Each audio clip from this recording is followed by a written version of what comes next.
Okay, this is a little bit of a study of how we learn to play by ear, some of the foundational theory, the building blocks, the alphabet, if you will, on how we get to learn to play by ear. So the first concept, I believe, that we always start with is the major scale. You're probably already familiar with this, but the major scale in every key is very, very important, and understanding the formula behind it. And so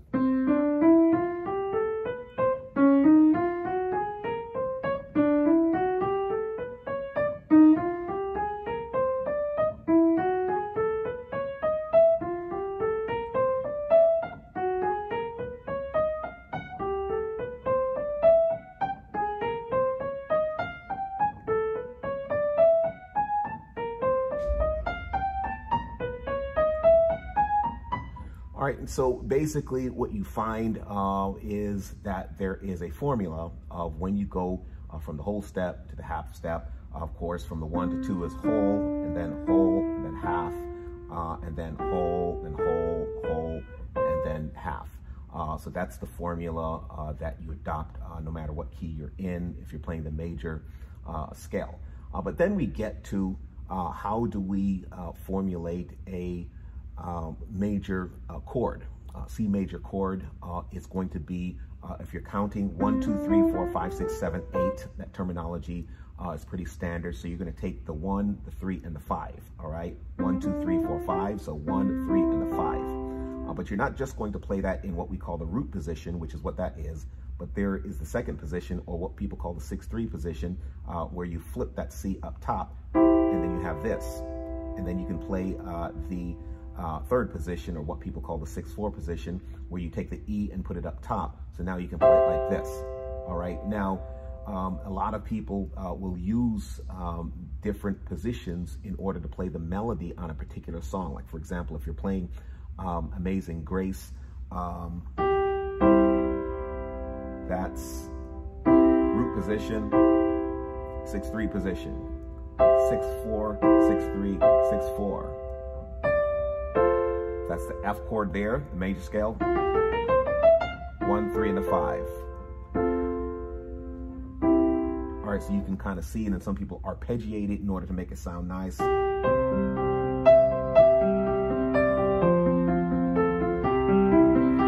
you can play around with a lot of songs that have just major chords in it. You can play around with the arpeggiating to make it sound really, really nice. And so that's how we're dealing with the major chord, but not just in the key, because everything you learn, you should learn it in every key. All right, and so you take that concept of the 1, the 3, and 5, and then now you're going to take it to the C sharp. In the key of C sharp, you know you're 1, 2, 3, 4, 5, 6, 7, 8. So you have the 1, 3, and the 5. All right, so you can do the same thing. That's a root position, 6-3, 6-4, 6-3, 6-4. That's the 1, 3, and a 5. All right, so you should be able to play Amazing Grace in every single key. All right, and so you're basically taking that concept, and again, you could spread out. If we go back to the key of C, what a lot of people are doing, especially a lot of hymn writers did this, but they did not necessarily keep the chords or the notes together in the chords, but they'll play a C up here, they'll play an E, and they'll play a G, and they'll play a C down here. So if you read that sheet music and you see that there is a C somewhere, there's an E somewhere, and there's a G somewhere, you have to automatically know, regardless of where it actually appears, where it's spread out to, you have to know that that C and that E and that G makes a C major chord. All right, so even if it's, and if it's, and if it's, you should know that that automatically makes a C major chord. All right, so a lot of them will do voicings again like this, and it sounds really, really nice when you have those voicings spread out.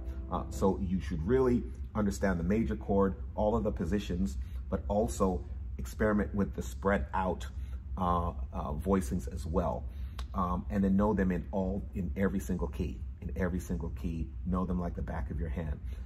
The only other thing that I think might be good to do in this initial lesson is to talk about the minor chord.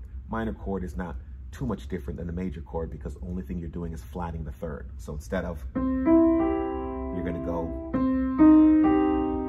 all right, and again, you're going to try to experiment with a different voicing. So you can go, or you can go, or you can spread out the voicings again.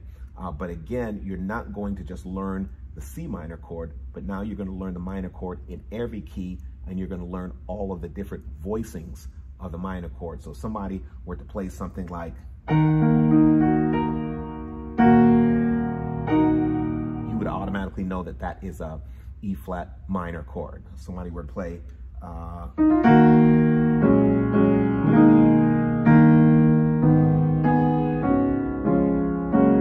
first chord, you'd automatically be able to recognize that as a E flat minor chord. All right, so we'll stop right here and pick up later.